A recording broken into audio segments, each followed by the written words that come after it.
evening, being the third Wednesday of the month of June 2018, we'll be discussing social issues, and as we had agreed and announced earlier, we'll have a co-host, Ms. Akola Thompson.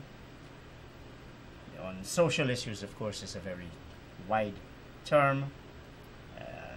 We want to address certain specific issues, for example, Pride Week, the cross-dressing case which is coming up in the CCJ in another week, the discrimination or perceived discrimination being faced by members of the LGBT community, and of course other matters that are incidental to these. So let me welcome you again, Akola and Ms. Colleen McEwan. Thank you. Thank you, Chris, for having me on here again. Now tonight, as agreed, we will focus on one social topic, and tonight that topic happens to be the LGBT community in Guyana. So we'll be talking a bit about the Guyana Pride Week that finished on June 2nd. It was for a week of activities organized by the Guyana LGBT Coalition. Yes, but that's GAIBA, the Guyana Rainbow Foundation, SASA, Society Against Sexual Orientation Discrimination, and the Guyana Trans United. Now, that's the second Pride Week that they've had since in Guyana, and this year we kind of had the first Pride Parade in the English-speaking Caribbean. So that was something that was very noteworthy about Pride in itself in Guyana. And yeah, we'll also be talking about the upcoming Caribbean Court of Justice case concerning the cross-dressing litigation being taken to court by several trans women who would have been charged for cross-dressing. Now, that would have been before the courts about several years ago, and it was ruled by Justice Ian Chang that while cross-dressing in itself was not illegal, it was illegal for an improper purpose. And so that was taken towards the Caribbean Court of Justice. And that hearing will be next week, Wednesday, in Trinidad and Tobago. So we'll be looking out for details a bit more about that. And we have Colleen McEwan here from the Guyana Rainbow Foundation, who's joining us, and will be talking to us a bit about her involvement in Pride, some of the work that she's been doing at GAIBA, and what we can kind of do for a more inclusive society with regards to LGBT persons. Welcome, Colleen. How are you? Yeah, thank you, Akola. Thank you, Chris, for having me on the program. Definitely. I'm very well, thank you. Looking forward to participating in this evening's discussions. Let's start by asking you, how much pride was there in Pride Week?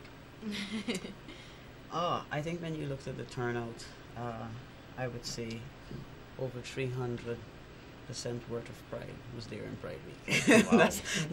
that's exactly how I would like to coin it.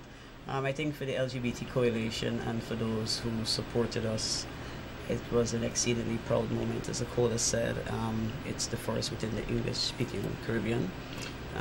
This is an activity that really should have been held last year, as the coalition discussed, the option of hosting a Pride Festival in Guyana for the first time. We did talk quite a lot about hosting a Pride Parade, but there were several concerns, and so we decided to shift it to this year. So we feel a whole lot of pride in what we've been able to accomplish, and with a short amount of planning as well. What were some of the concerns you said you had with regards to the parade? Well, I wouldn't say it was me exactly. In 2016, there was some consultations with one of the main funding agencies that was responsible for the hosting of Pride in Guyana. And at that time, I think when we looked at the coalition, I think there was some amount of division about whether or not we should be holding Pride in Guyana. I think some of the concerns had to do with how it probably would be received, and more importantly, how it would be perceived.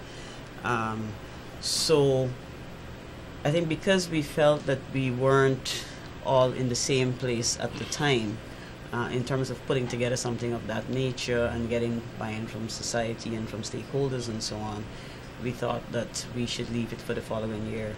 Admittedly as well, the first year's event was planned within even a shorter time frame, and so you really had to look at what capacity we had to really pull off all of the events that we did. And as you would have noticed, there was we chose to host the Pride events in the month of May, which of course coincides with Guyana's independence. And that was a very strategic move on behalf of the coalition, because we also want to express our independence and demonstrate to society, all the rights that we're entitled to.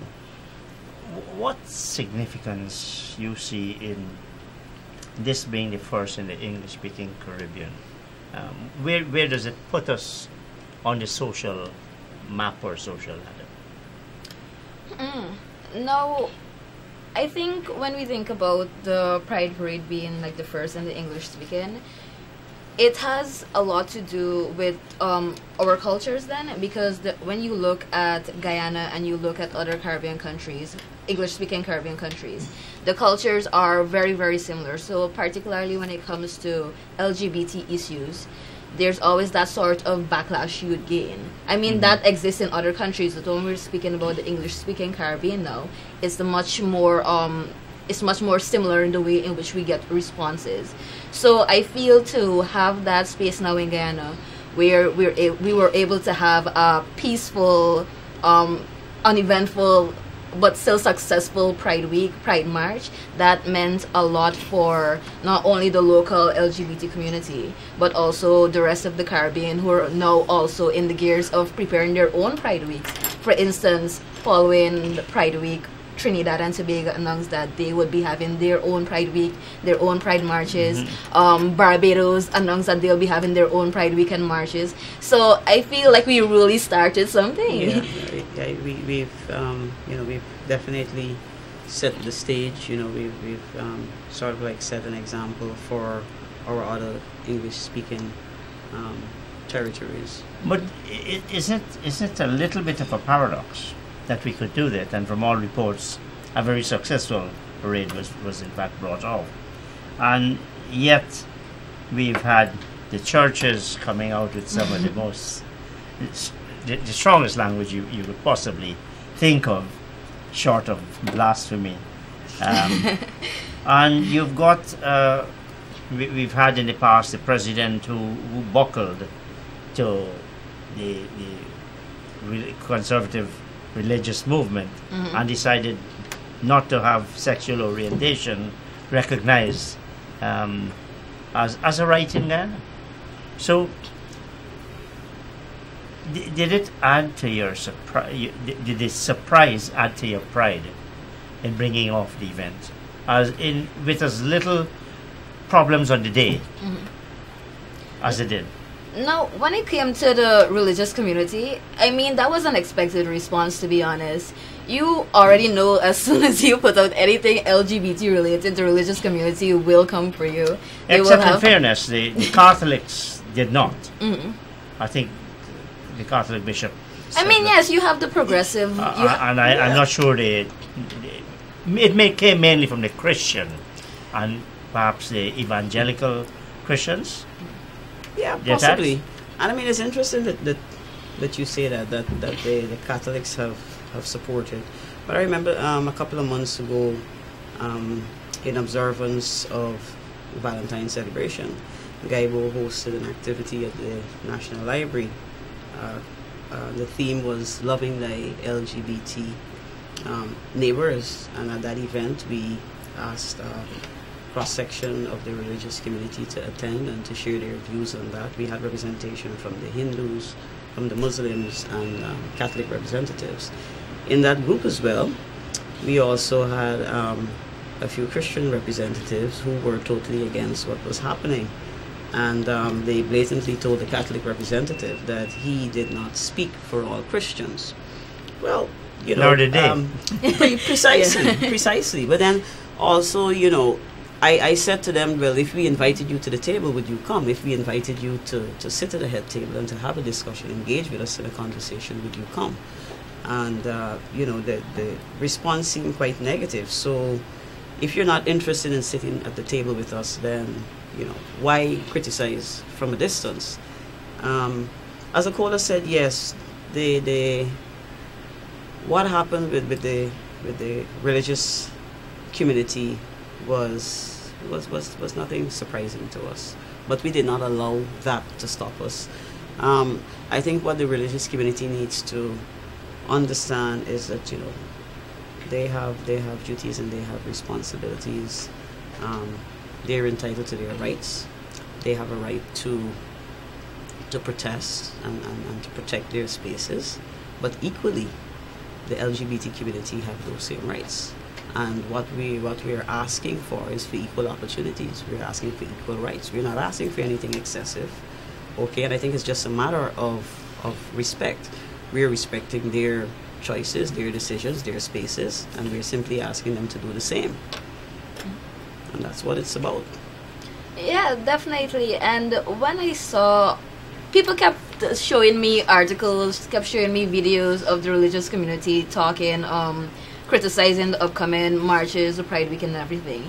And I was like, firstly, I knew this response was coming, but I wasn't really scared about the outcome that might have possibly happened at the march, because there was a lot of chatter about possible violence. Like, that was one of the concerns we kept getting. People were asking if we had security and if we had any sort of protection at the march, and that was a real big concern. Did you have security? We had extra police. Extra police. Just police. Police. Yeah.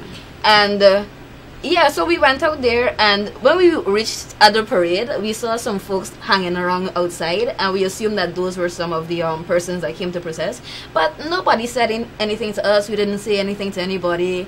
Went about the march. We heard about two comments. We heard about two comments. Just along Carmichael Street, there was one gentleman who was reading. He was reciting something from the scriptures. Oh, Lord. And I think he got a very pleasant response. And I say pleasant, and I sincerely mean pleasant. A very, very pleasant response. Whatever he said, I think a cross-section of the group said amen. Yeah. Right? In a very respectful manner. But, you know, by and large, I don't think that would have deterred the majority of us. Those of us who, you know, have been in the fight, who've been advocating for equal rights for LGBT persons, would not have been deterred by whatever comments and actions the religious community took. Not because we don't respect them, but because we too have our own purpose. And as I said again, you know, we have rights that should be respected, that must be respected as human beings. We're talking about human rights.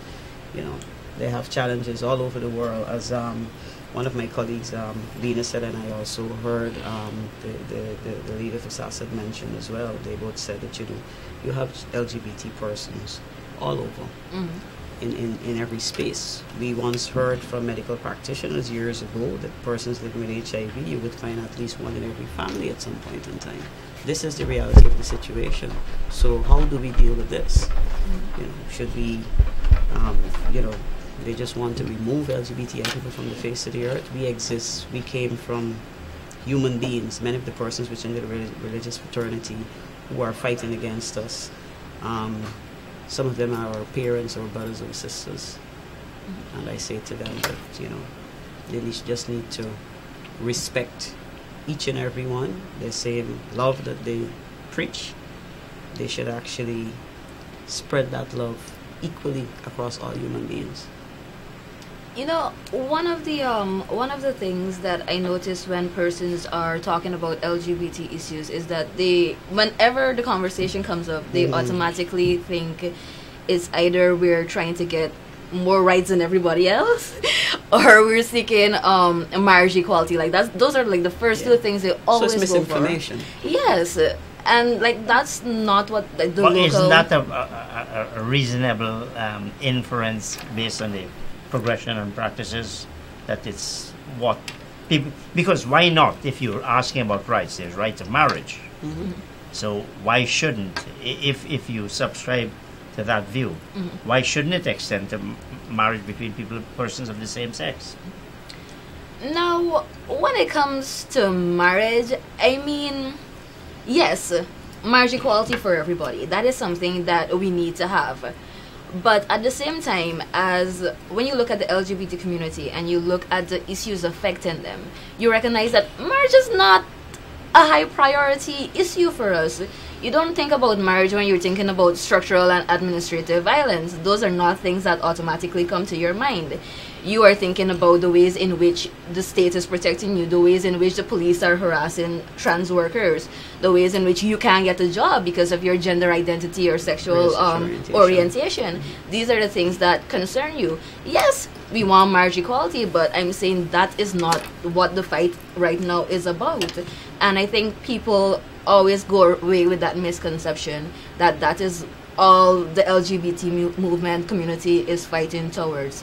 I mean, it's something that we would like to see, but I personally believe that that's an issue that can be put on the back burner for now while we deal with more important ones affecting the communities. And Christopher, the fact of the matter is that if an LGBT person wanted to get married and it was not convenient to do so in Guyana, there are other countries that they can go to, including Brazil. In fact, we have persons, we have Guyanese people who don't identify as LGBTI who are getting married outside of Guyana. So, as Akola said, that is not a priority. That is not a priority issue at this point in time. It is more about the basics, right? The basic needs of the LGBTI community, right? The right to jobs, right? Equal access to health care, those, socio-economic issues, those are the things that are at the forefront right now. Do you think the evangelicals, the conservatives who attack the LGBT movement, that they have a point in their argument that, look, this is unnatural, if it continues, what's happened to the human race and all that? Is there any merit in what they're saying? With regards to what argument precisely? No continuation of the human race. I mean, I feel like people like to use arguments not really grounded in fact, or use really porous arguments that have no solid basis. When we think about LGBT persons, we've existed from the dawn of time. We've always been here, right? Now, I mean, when it comes to visibility, we might not have been as prominent because, there were stigmatization, you'd be heavily discriminated against, even more so than now. And so, of course, now you're getting that sort of visibility. But when it comes to that, it has no bearing in fact, because one, are you saying that no LGBT persons are not parents? That's one thing. It's very inaccurate. I know many LGBT persons who are parents, who are really good, have very good family relationships, social relationships, and that sort of thing. And when you say automatically that LGBT persons are threatening the existence of humanity, basically, that is what people say, basically. No, I know, that's not what you say, but that's an argument that people use. What do you mean by that necessarily? Because some people decide not to get married anyway. I decide. Yeah. Thank you. And some people also decide not to bring forth children. That's right. Yeah. And the world, as far as I'm aware, continues. is overly populated. Yes, there are so countries. many There are countries that are have systems in place to ensure that people no longer give birth, and they're trying to minimize the number of children that come forth. So, yeah, I think it's a non-argument, but we are prepared to have these discussions with them if they would come to the table. And we hope that they would come to the table. They would engage with us so that we can, come to some sort of agreement and some sort of a middle ground. What kind of reaction we talk about from the political, from the religious side? What kind of reaction did you have from the political sides of our society? I don't recall hearing. Silence mostly. It was silence mostly. I don't recall hearing anything. And to be honest, you said you heard about some of the concerns from the religious fraternity before the Pride. I heard of some too, but I chose not to look at it because I was very determined that regardless of what anybody did or say, that I'm not one of the persons who was going to stay at home because I felt threatened. One of the things you learn about advocacy is that if you are determined to make a change, then somebody has to go to the front.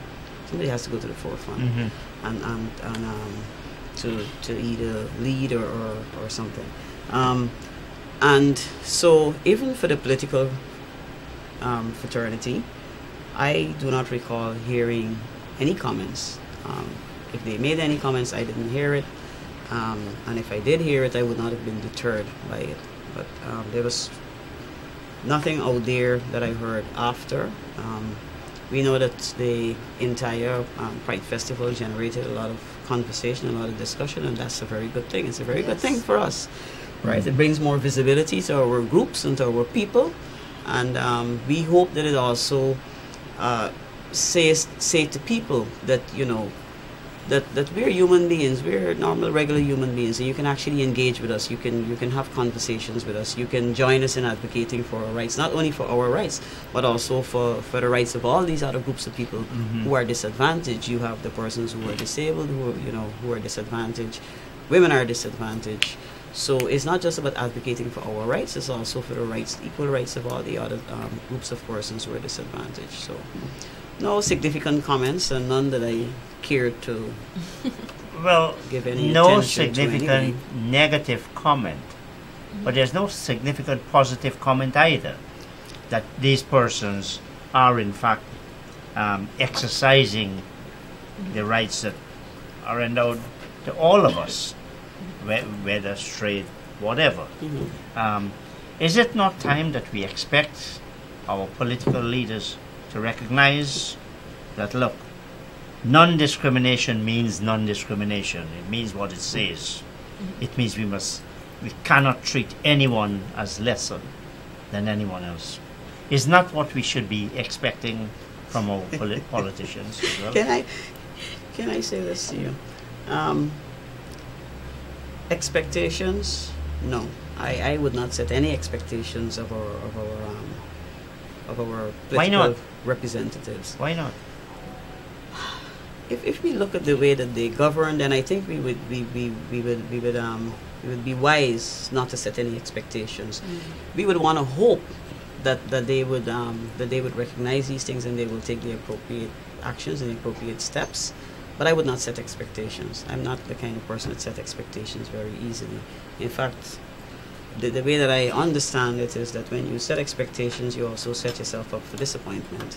And I think... But these are basic normal rights. What ought to be disappointing about expecting? Thanks to you for coining it that way and for seeing it that way. But so maybe we should have you as part of our political arena and have more like you as part of our political arena, because that definitely is the issue that we don't have.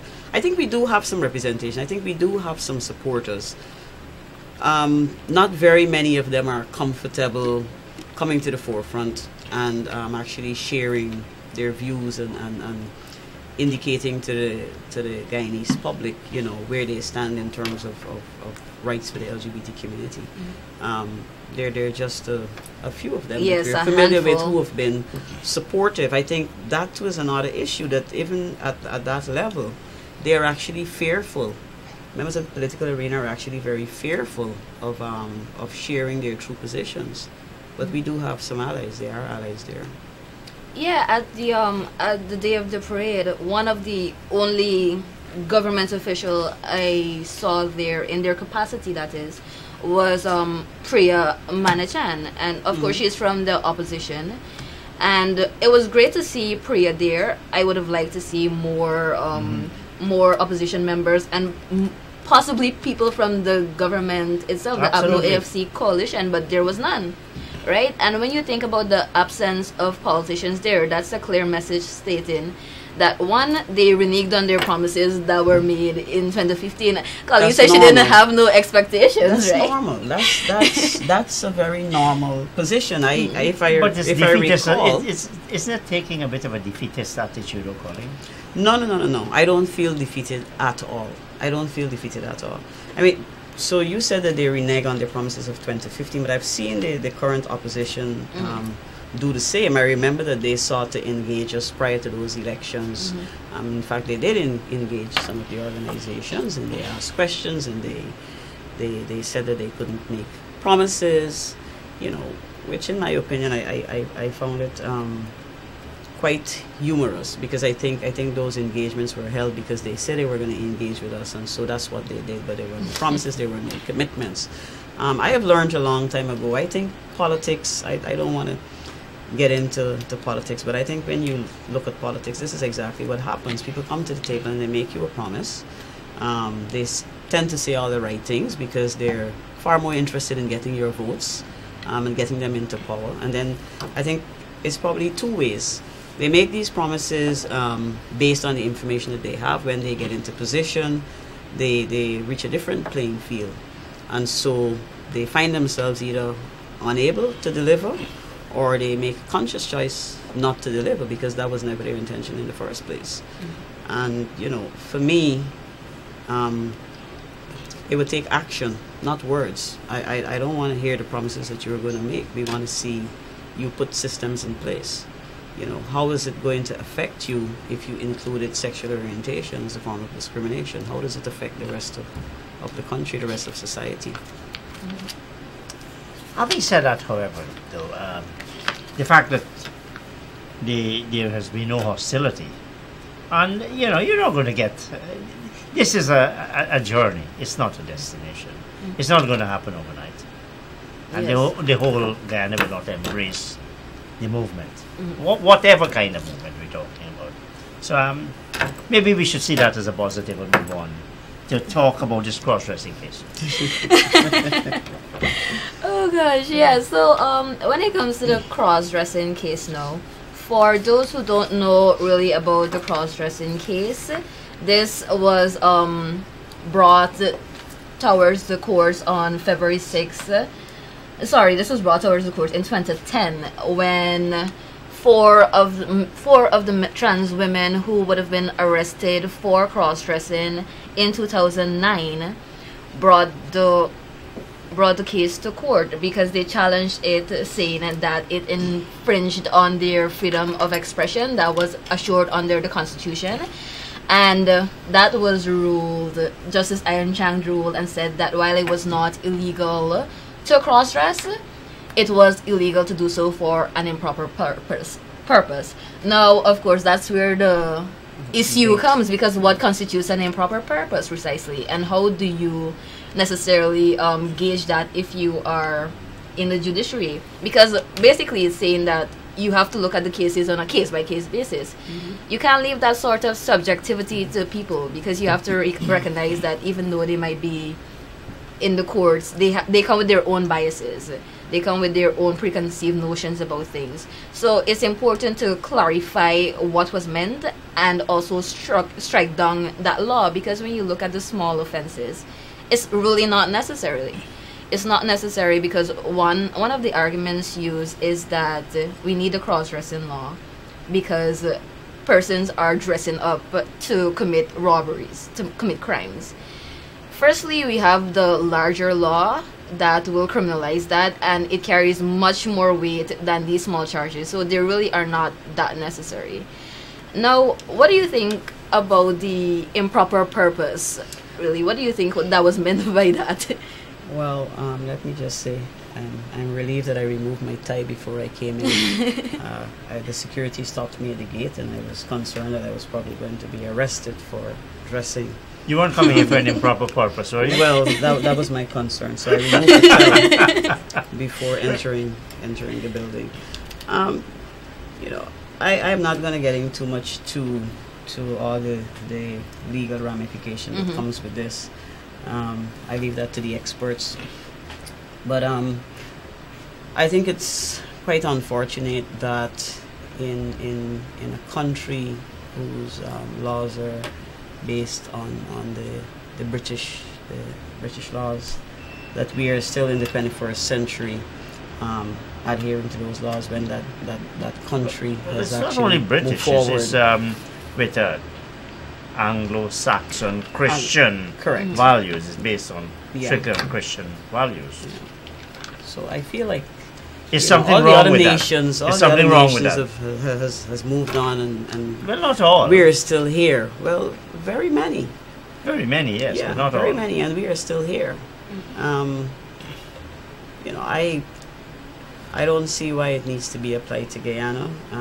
I am a person over the years who has dressed very freely and very comfortably, however I want to, and I wouldn't want any laws to dictate what I do or don't wear, and you know, where and when I should wear it.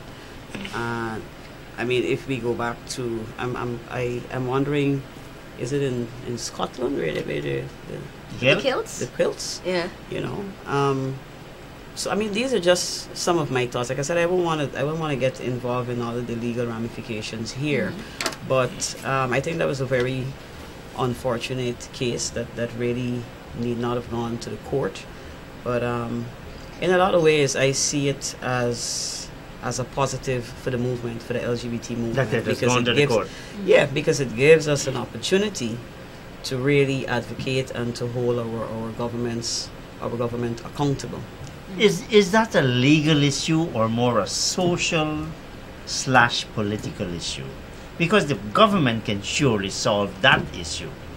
You go to the CCJ. The CCJ is made up of mostly men with these very conservative kinds of tradition and value, and they probably will say, look, they will go along with the decision that's been made in the lower court. You're still faced with it on a daily basis. So, again, you can't ignore the politicians, whether you like them or not. And this is an issue, this is a political issue. I mean, the possibility that the ruling will be upheld is something that we have to prepare ourselves for. I mean, we have to be realistic about the social settings in which we exist. Definitely when it comes to politicians, not doing enough. You're not even hearing any word, anything about the cases, anything related to LGBT community Because or no what one- has been because planned. no one wants to be held responsible for Yeah, supporting. no one wants to be held responsible. So of course you don't have politicians coming to the no fore one and saying courageous anything. enough Thank rather you. to be held responsible. Thank you. That's actually That's correct. what you need. Yes. Yeah. Someone who has the courage to speak up for this and say, what's wrong with this? Look, we're in the 21st century. And it's not like these laws are not clearly discriminatory. That's why I kind of found it funny when Chang stated that the law was not discriminatory in nature. Because when you look at everybody what who you- I has been think- targeted, it's trans women. But what he was Legal saying, jargon. you could have cross-dressing men as women and women as men. Yes, I So know, in but that sense, it's not which discriminatory. woman Yeah. has been pulled before the courts for cross-dressing? I know of several cases of trans women being pulled to the courts for cross-dressing, but never a We've woman. never heard. So- We've been exercising precaution, which is why I said I removed my tie before coming in. Because the security seemed very serious. I wasn't sure what was his concern. And maybe we definitely need to challenge them, and I have no hesitation in saying this very publicly. Maybe we need to challenge that. You know. Challenge what? Sorry? Challenge what? Well, Akola is saying that is a trans women that are being arrested for cross-dressing, and we don't know of any known cases where trans men or trans masculine persons have been arrested for cross-dressing.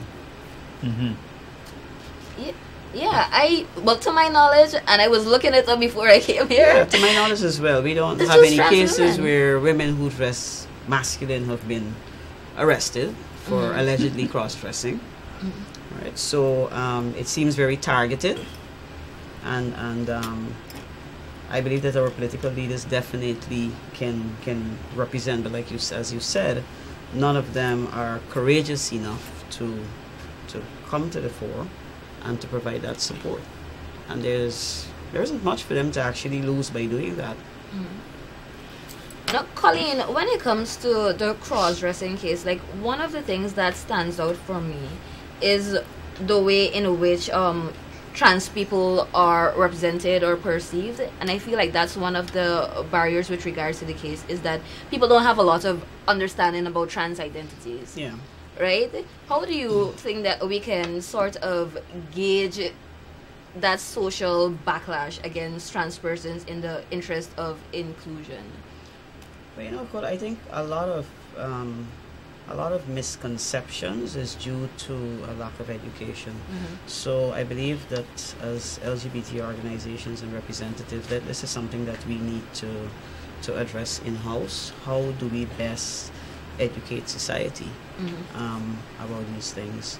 And so that would be my suggestion, that we need to come up with some sort of a education strategy or campaign that can help society to have a better understanding of the L, the B, the G, the T, but particularly the transgender community.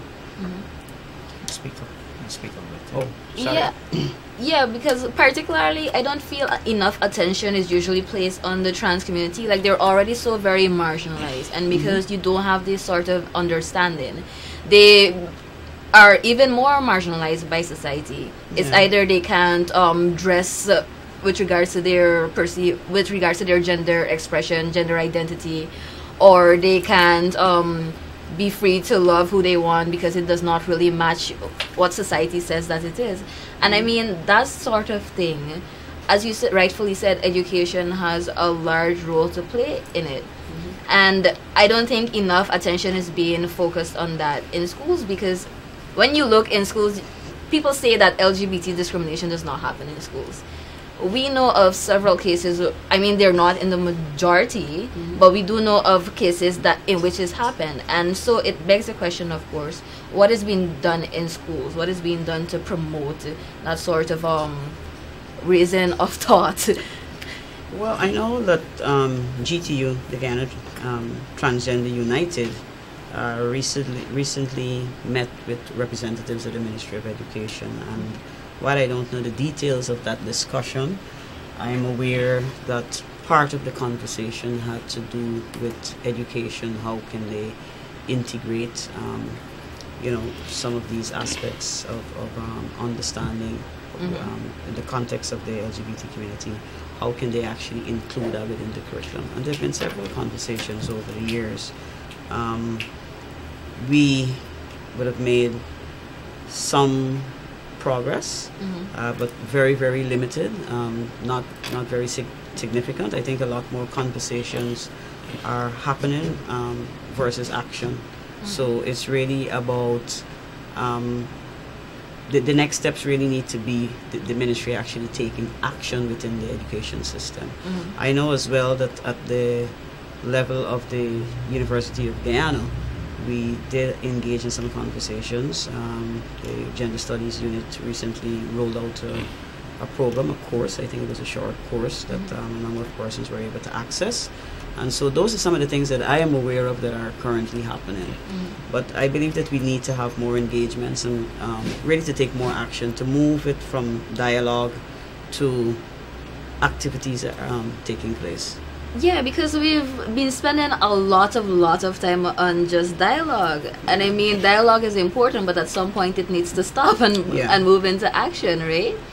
And that's one of the things that when it comes to the topic of sex education in school, because one of the ideas is to make sex education comprehensive.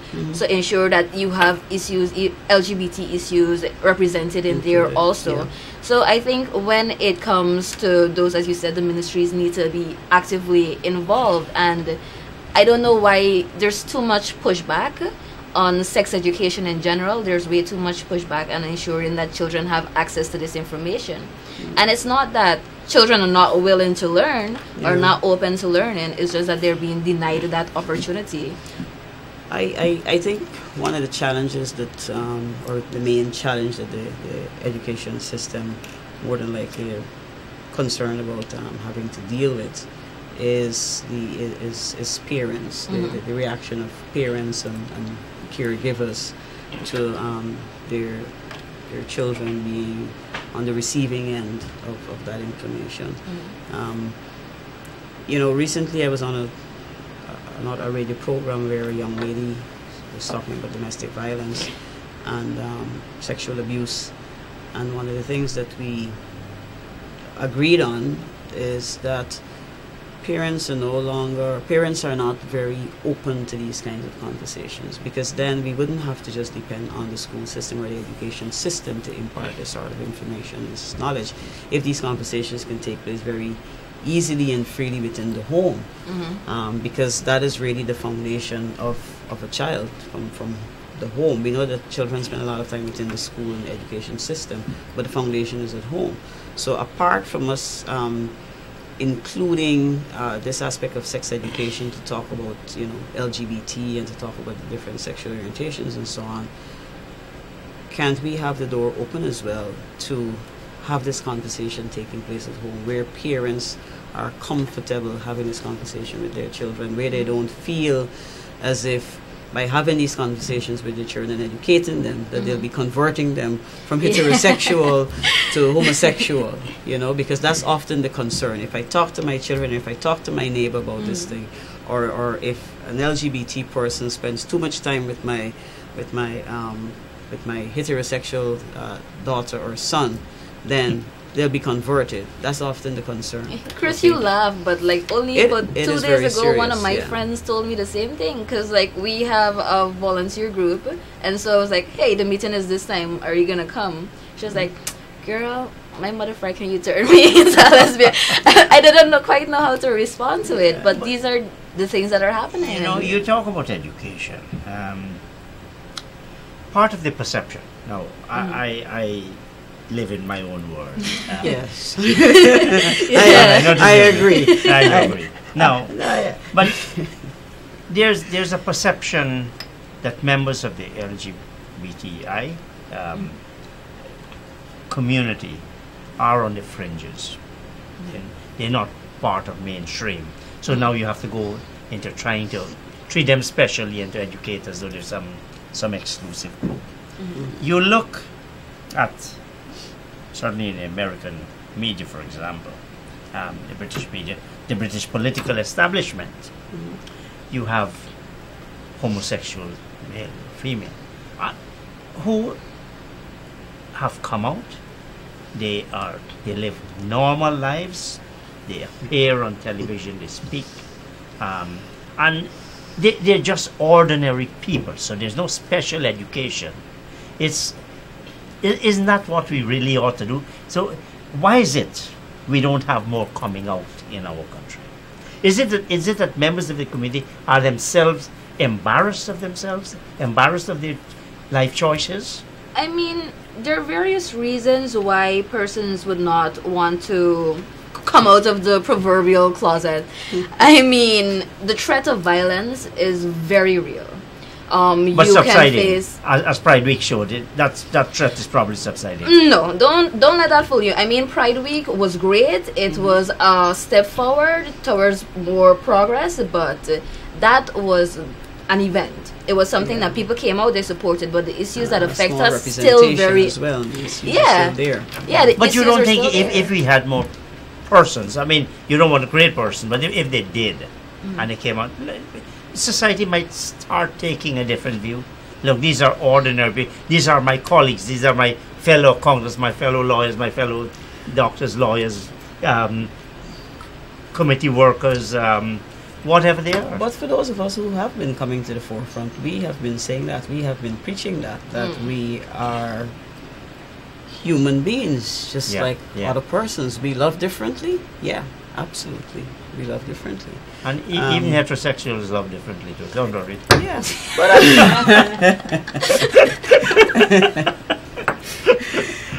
you know, but it's a fear. It's the stigma that is associated with coming out. But how do you change the society? somebody has to do it, or some persons have to do it. I mean, change. You see, when people talk about change, they think that change is just this rapid fire thing. It's a process. It's a process. I mean, it's incremental. I mean, sometimes you will feel as if there's no progress. Sometimes something might happen wherein you might think, oh, we really are at the same place we were 50 years ago. But I mean, things are changing. We were able to, I mean, we might not be where we necessarily want to be right now, but we're continuously making the steps to get there. And I think that's important, always trying to get there. Yeah. There's been a lot of progress, Chris. There's been a lot of progress over the years. And, you know, nothing is going to happen overnight. Like we said, change is a process. People are becoming more and more comfortable. You know, the spectrum is broadening. People are going to come out in their own ways, in their own spaces, in their own time. It's not something that you would want to force on persons.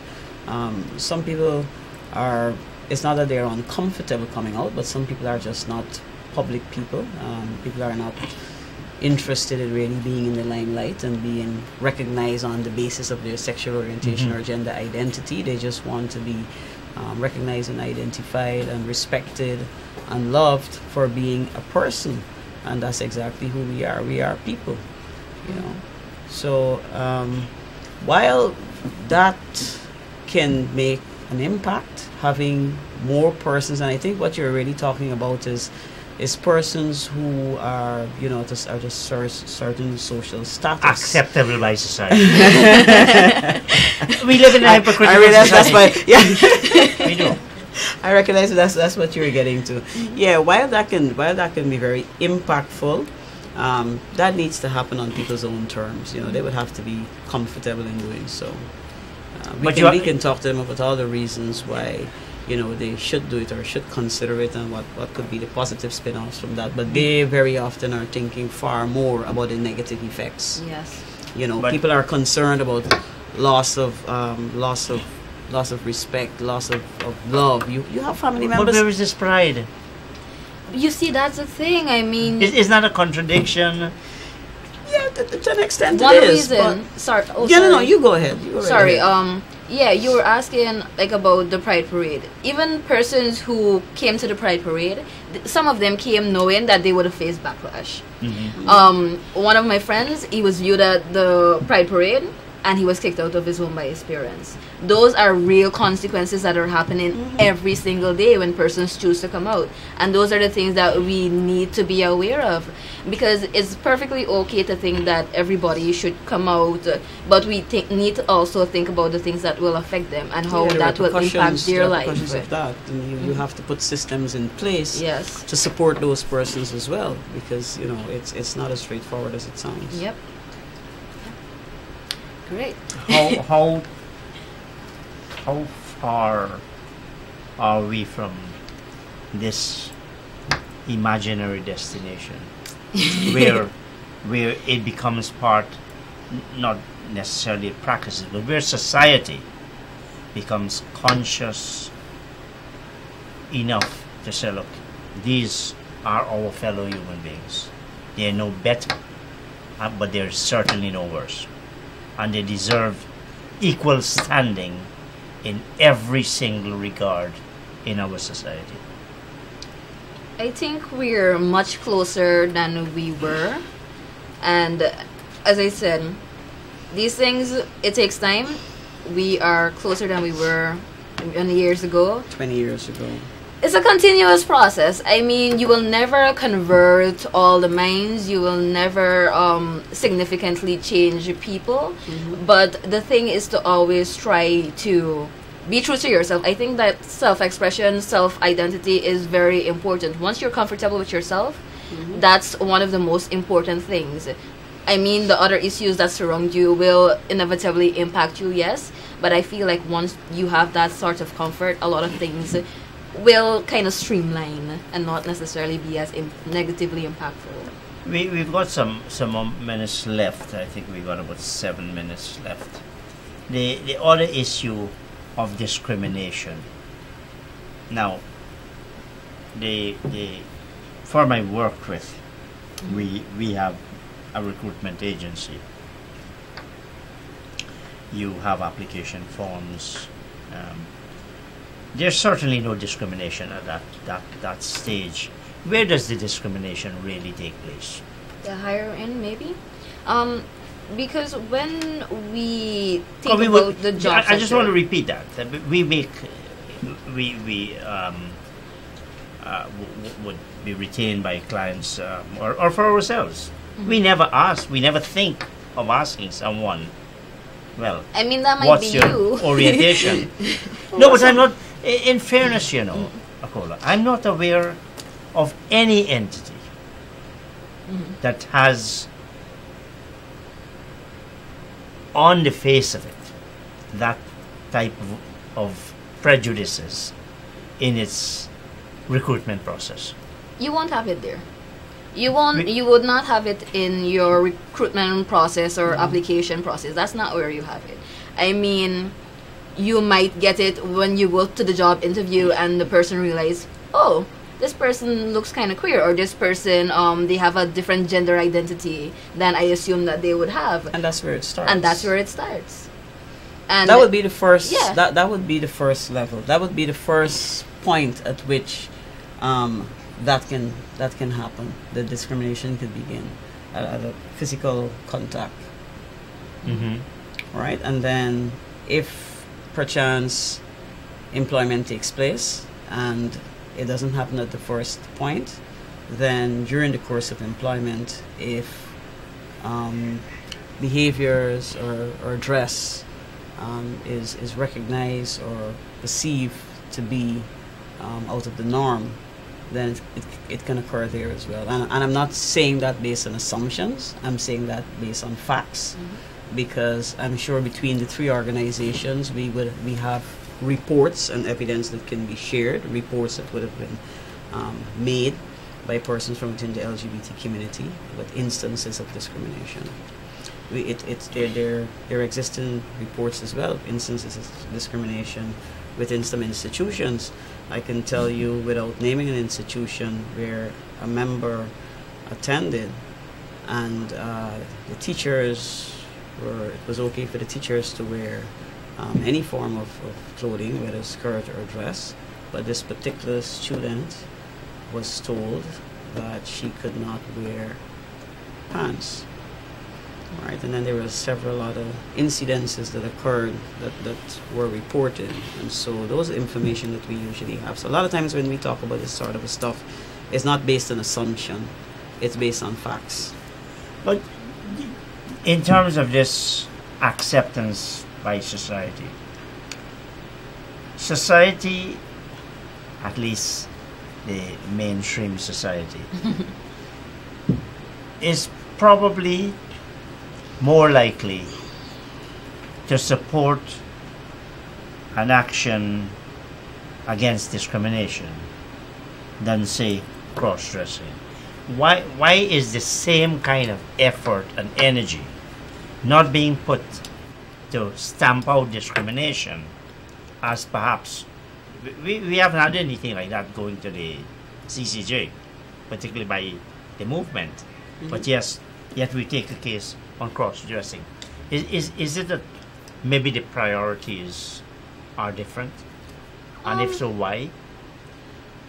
Not necessarily. I mean, I don't think that we should try to compare the issues. They're all vitally important to the progression of the movement. I know, with particular the trans cross-dressing case. Now, when it comes to that was a decision that was made by 4 of the 7 persons that would have been arrested for cross-dressing. They decided to take that matter up. And so you talked about persons coming to the fore. Not everybody has the capacity or the ability or the resources to also do similar steps. And maybe discrimination, it's not always something that can be termed illegal necessarily. You might be discriminated against, but it might not necessarily be something that's illegal. So of course, that's something when it comes to jobs. that's also another issue. That's why it's important Well, that we are included in all the this- Prevention all of this- Discrimination Act. all right? discrimination is illegal and in fact unconstitutional. All? Yes. Not necessarily. Yes. Yes. Not necessarily. I mean, I get your point, the point that you're making, and yes, definitely At a legal level, that we is the do. situation. Does that include discrimination on the basis of one's sexual orientation? Absolutely. Absolutely. There's now Guyana law says. No. Can you Guyana law has please- failed. The politicians have failed to incorporate the reference to it, but it constitutes discrimination.